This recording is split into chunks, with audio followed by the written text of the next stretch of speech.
Boa noite a todos. Mais uma vez, é um prazer estar aqui com vocês para comentar o Evangelho de hoje e peço a ajuda dos benfeitores espirituais para esse comentário. Meu nome é Isbaida e o capítulo escolhido é o capítulo 19. A fé transporta montanhas. O item, o 7. A fé raciocinada. Vamos à leitura de um pequeno trecho. A fé raciocinada, aquela que se apoia nos fatos e na lógica, não deixa atrás de si nenhuma obscuridade. Acredita-se porque tem certeza, e só se tem certeza quando se compreendeu. Eis porque ela não se dobra, pois não existe fé inabalável, senão aquela que pode olhar a razão face a face, em todas as épocas da humanidade. Meus amigos, a doutrina espírita, pelo seu conteúdo científico, filosófico e a grandeza do seu aspecto religioso, nos abre o caminho para o nosso crescimento intelecto-moral, através de uma fé raciocinada, na força desse apelo que ela faz, à razão e ao bom senso. Então, nosso compromisso é de tudo submeter à razão e ao bom senso nessa caminhada evolutiva.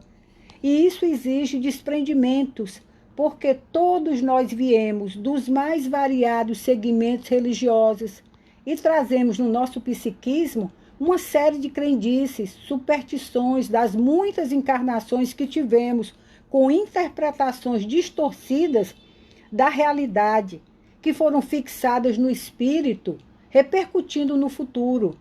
Já vivenciamos muitas religiões em outros corpos e trouxemos essa bagagem para essa vida.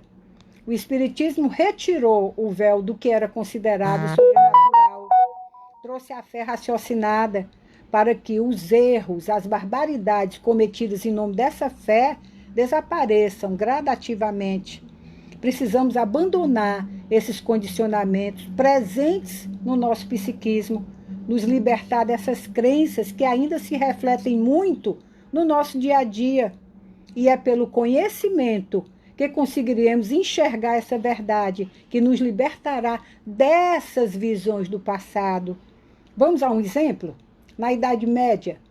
Na Idade Média se acreditava que o diabo era uma personalidade satânica que pervertia as almas, um adversário poderoso e que negociando com ele poderia se conseguir o que Deus negava. O diabo, na verdade, é uma figura mitológica. Ele não tem uma realidade espiritual. Deus, na sua perfeição, não poderia ter criado o mal. A grande maioria acredita na existência do diabo. E essa crença perdura até hoje.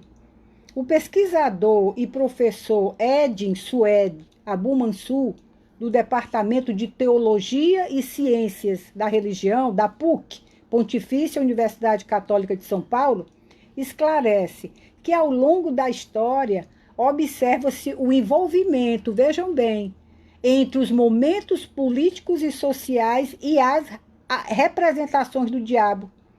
No Ocidente, a partir do século 1000, o diabo começa a ser representado, construído, com aparência grotesca e monstruosa, entre o humano e o animal.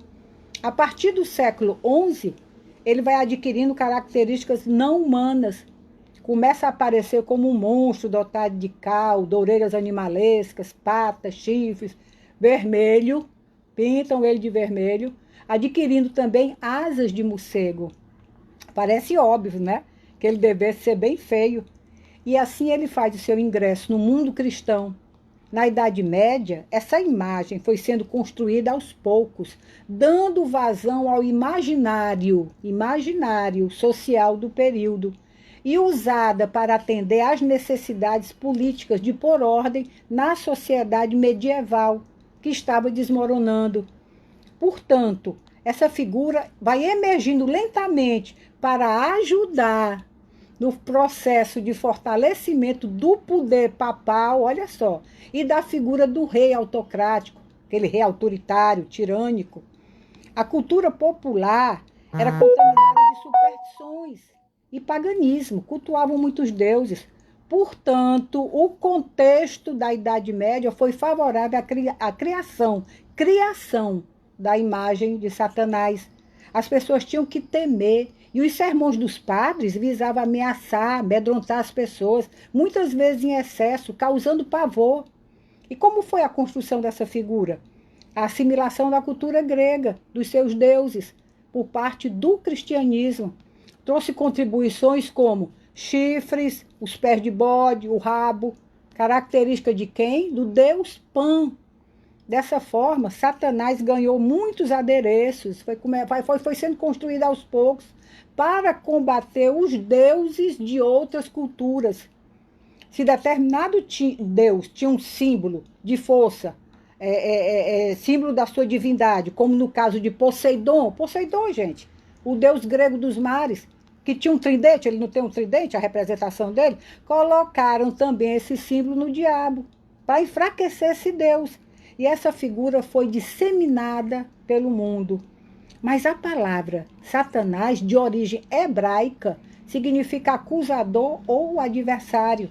Não tinha um sentido de ser uma figura oposta a Deus, muito menos de algo que personificasse o mal. A ideia de Satanás como personificação do mal entrou para o judaísmo, relata esse eminente pesquisador, esse estudioso, provavelmente por influência da Babilônia. Assim, o judaísmo passou, já no tempo de Jesus, a assumir o imaginário das pessoas, usando para isso a palavra Satanás. As palavras diabo e demônio são legados da influência grega sobre o cristianismo. Demônio, daimon, significa força, impulso, e passou a ser identificado como força negativa. Sócrates consultava, dialogava com o seu daimon, ele falava, o seu espírito familiar, olha a interpretação. E tem outras crenças baseadas naquela visão do, sabe, eu não creio em bruxas, mas que elas existem. A doutrina espírita esclarece, por exemplo, que o mal olhado nada mais é do que uma intensa vibração mental de alguém dominado por sentimentos inferiores, inveja, raiva, competitividade. E ao descarregar essa onda de sentimentos negativos e de vibrações pesadas, muitas vezes atinge aqueles que se encontram numa faixa vibratória baixa e, através da sintonia, captam essas descargas. Quanto à feitiçaria, essa crença é uma herança da África. Em alguns casos, em face da sintonia e da indução psicológica, da sugestão, da autossugestão, a pessoa pode ser vítima de influências espirituais em que entidades atrasadas, encontrando campo mental vibratório, passam a perturbar. Mas olhem, dentro da lei de causa e efeito, porque ninguém sofre aquilo que não tem necessidade para evoluir. Há pessoas que oferecem objetos aos espíritos para obterem favores como recompensa, velas, alimentos, bebidas. Um espírito pode até atender esses pedidos, porque é atrasado. Seu perispírito ainda está tão impregnado da matéria que ele, na sua ilusão, ainda acredita que pode comer o alimento, beber, que as velas vão iluminar o seu caminho, beneficiá-lo. Mas, na realidade, essa luz tem que vir dele, do seu interior. Essa luz é interior. Essa bebida, esse alimento, nunca vai satisfazê-la. Ele vai sempre querer mais, porque ele não se satisfaz. Ele não tem mais esses órgãos. Está no perispírito e no espírito. Existe esse comércio baseado na troca. Mas Deus não permite que aqueles que estão resguardados pela oração, pela conduta nobre, sejam atingidos. Eles têm autoridade moral. Existem para eles as provações normais, necessárias a todo espírito para o seu crescimento. Temos que passar por provações. Está lá no livro dos médiuns, questão 557. Mas temos que respeitar, meus amigos, todas as crenças e não devemos zombar no que encarnados e desencarnados, atrasados, ainda acreditam. É a realidade deles. Agora, a pessoa que encomendou aquele trabalho, adquirir um débito contra a sua própria consciência e a consciência cósmica, por querer prejudicar o outro utilizando espíritos atrasados. Jesus nos diz que o que vale é a intenção. Se eu tenho a intenção de prejudicar alguém, mentalmente já me comprometi. O efeito é consequência da assimilação do outro. Se ele estiver vulnerável, quando abençoamos ou amaldiçoamos, enviamos ondas vibratórias, essa energia que transpiramos. Aquela bênção, o Deus te abençoe, envolve o outro num halo positivo, porque é um sentimento edificante. Agora, quando alguém pragueja e deseja a infelicidade do outro, é outra vibração. E esse sentimento inferior só não atinge o outro se ele tiver numa faixa vibratória diferente, pois aí não há ressonância. Chico Xavier nos fala que quando estamos harmonizados, a nossa defesa é como se fosse uma parede. Atirando-se uma bola de borracha, ela choca-se e volta para quem direcionou. No entanto, se as paredes são como combogós, aquelas paredes cheias de furo, sendo que esses furos, essas perfurações são as nossas imperfeições morais, qualquer coisa que se atire pode passar por aqueles buracos e atingir o objetivo. Tudo obedece à lei de causa e efeito, como foi falado. Há pessoas que acreditam em talismãs, objetos, figa, trevo, olho grego, crucifixo, plantas, imagens, e através da autossugestão se consideram protegidas. A realidade é que o poder não está no objeto, não está na matéria em si, mas na força do pensamento que a ele for direcionada. O talismã para nós espíritas é o bem, a boa conduta. Estamos protegidos, estamos blindados. No caso da criança recém-nascida, que a mãe leva, para aquelas benzedeiras a fim de proteger do mal-olhado ou doença, e obtém êxito, a criança fica boa, é porque essas pessoas são portadoras de energia de cura e são ajudadas pelo desejo da mãe e o auxílio da espiritualidade superior. Quando ela reza e movimenta os braços com aquele galinho de arruda em torno do paciente, está simplesmente transmitindo um passe magnético sem saber. Nós transmitimos, meus amigos, energias no toque, nas mãos, no olhar, pela boca. É a nossa própria vibração mental irradiando. O lado material é dispensável. Por quê? Porque tudo vem do pensamento. O que importa, o que funciona, é a força da vibração, da intenção. Portanto, esse comportamento de algumas pessoas de usarem objetos, sal grosso, arruda, a mesma peça de roupa em determinadas ocasiões, pisar com o pé direito, ai, se um gatinho pretinho, coitado do gato, passar na frente, etc., revela crenças sem base na razão, que levam a se temer coisas inofensivas e depositar confiança em coisas absurdas. São muletas de barro.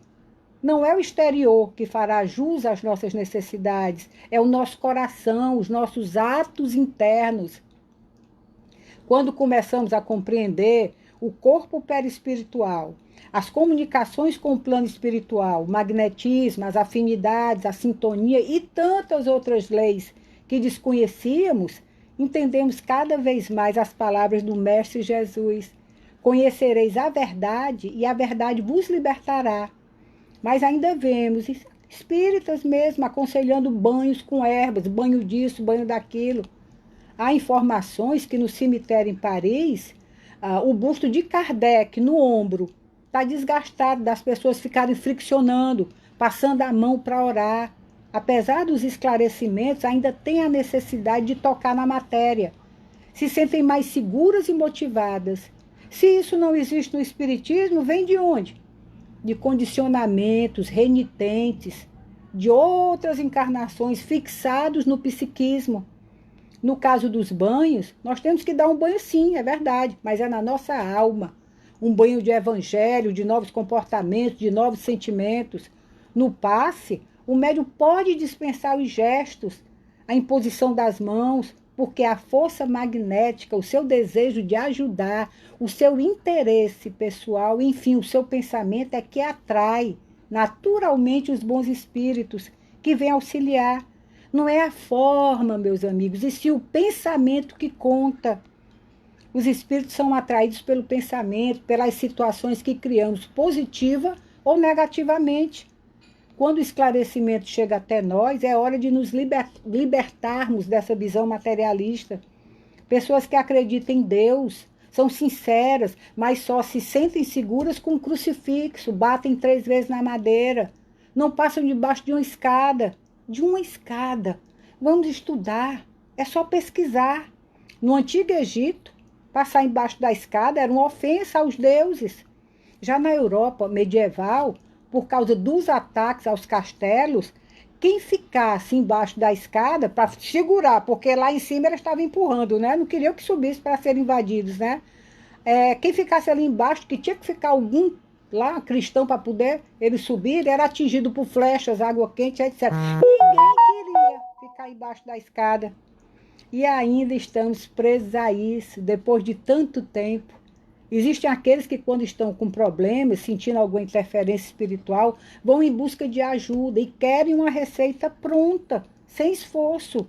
Não adianta, porque o imã que atrai essas forças tem que ser trabalhado, modificado. E esse imã está dentro de você. A necessidade de um exame de consciência e ver onde é que está essa brecha. Que imperfeição trabalhar. É o egoísmo, é a mágoa, é o orgulho, a revolta, a falta de resignação, a tristeza, ou até mesmo a glutonaria. É a minha língua. Kardec nos conta no capítulo 23 do Livro dos Médiuns o caso de 6 irmãs, que durante muitos anos encontravam suas roupas espalhadas, rasgadas por todos os cantos da casa e até no telhado. Por mais cuidados que tivessem em guardá-las, achavam, elas trancavam. Elas nunca tinham ouvido falar em espiritismo, moravam numa província afastada.